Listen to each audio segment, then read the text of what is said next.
E quem está no estúdio tirando dúvidas dos telespectadores hoje é o consultor jurídico Marcelo Martins. Ele é especialista em direito trabalhista e também previdenciário. Então mande para cá sua dúvida no WhatsApp 12 981 35 2908. Doutor Marcelo, a Maria de São Paulo, ela disse que trabalhou 8 anos numa repartição pública, atuando em saneamento em favelas. Durante esses anos, eles reivindicaram a insalubridade, que foram contemplados, né? Passados 2 anos de desligamento, os colegas do setor foram contemplados. Ela diz que não dela. Ela pergunta, devo entrar com uma ação reivindicando os percentuais não recebidos? Olha, Maria, pode. O direito de ação ele é previsto constitucionalmente, independente de você estar desligada ou não. É óbvio que quando você ingressa com a ação, estando ainda trabalhando, você acaba criando uma situação desconfortável com o seu empregador.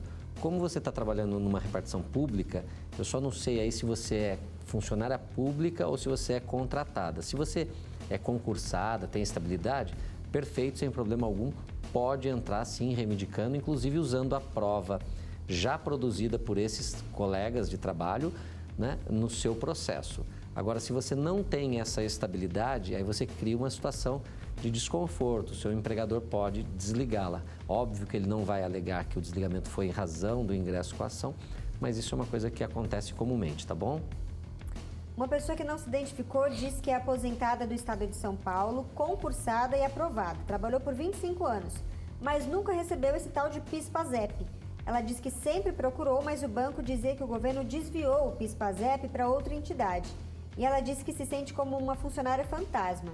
Será que depois de aposentada ela tem direito de recorrer? Ela diz que já é aposentada há 16 anos. Nossa, infelizmente não. Então, ocorreu aí no seu caso um fenômeno chamado preclusão, né?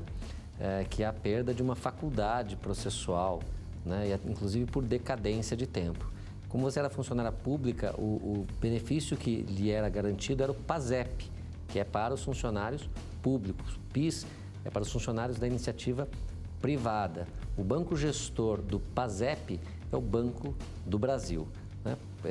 Infelizmente, talvez você tenha sido, no momento oportuno, mal orientada, mas passado tanto tempo, infelizmente, não há o que se fazer, inclusive do ponto de vista processual, tá bom? Ok, outra pessoa que não se identificou, diz que trabalhou durante 12 meses. Não, sei que quem trabalha durante 12 meses tem direito de 30 dias de férias. Mas esse ano fui surpreendido pela empresa que me disse que eu estaria de férias coletivas 20 dias e seria obrigatório vender 10 dias. Ele foi informado pelo RH da empresa que esse ano a lei trabalhista mudou e que a partir de agora era obrigatório. Está correta essa informação da empresa? Na verdade, tem uma série de incorreções aí, talvez na construção da dúvida. O trabalhador ele tem direito ao gozo de 30 dias de férias, ele adquire o direito a partir do 12º mês. A partir do 12º mês até o 23º mês e 23º mês, essas férias têm que ser gozadas, ok? E elas podem ser gozadas de 2 formas. 30 dias, né? Podendo o trabalhador vender 10 dias, ok? Esse é o estado da lei anterior à reforma. Com a reforma, essa situação mudou e você pode fracionar as férias, inclusive em 3 períodos de 10 dias. Ou um de 20, um de 10, e aí passa a ser uma faculdade do empregador. Então, assim, se essa conjugação estiver certa, conceder férias coletivas não é uma irregularidade da empresa.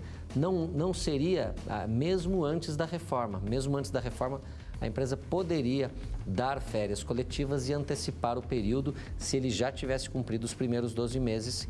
Parece que sim, é o que ele informa na pergunta. Então, se já foi, independente da reforma, a empresa poderia lhe conceder, a partir do 13º mês ou 12º mês e um dia, as férias coletivas, tá bom? Ele pergunta aqui se ele diz que a empresa obrigou ele a vender 10 dias. Pode essa obrigatoriedade? Na verdade, é uma faculdade, né? A empresa, às vezes, ela vai dizer para o trabalhador o seguinte, olha, se você tirar 30 dias, você vai me causar problemas, etc. Você não quer vender os 10 dias?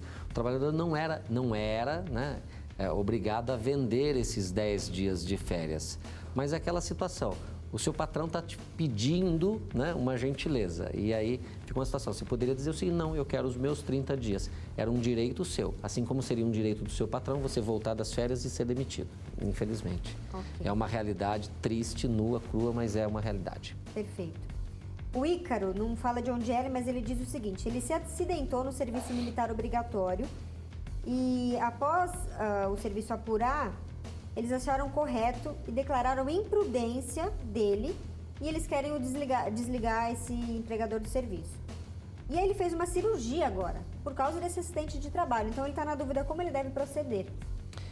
Tá, ele se acidentou. O serviço militar obrigatório, eu estou imaginando aí que deve ser o tiro de guerra, que é tempo parcial. Se você se acidentou no tiro de guerra, você teria que verificar junto ao INSS e eventualmente recorrer para que fosse considerado um acidente do trabalho para lhe garantir uma estabilidade. Só na construção da pergunta ficou um pouco confusa. Se o acidente foi no serviço militar, se você é militar ou se você está prestando serviço militar obrigatório, tiro de guerra, que é tempo parcial, onde você presta lá suas 2, 3 horas na junta militar, na caserna, e depois trabalha também na empresa. Seriam situações diferentes, né? A empresa poderia se recusar a reconhecer como acidente do trabalho, mas não poderia se recusar a encaminhá-lo ao INSS, e muito menos a lhe garantir a estabilidade.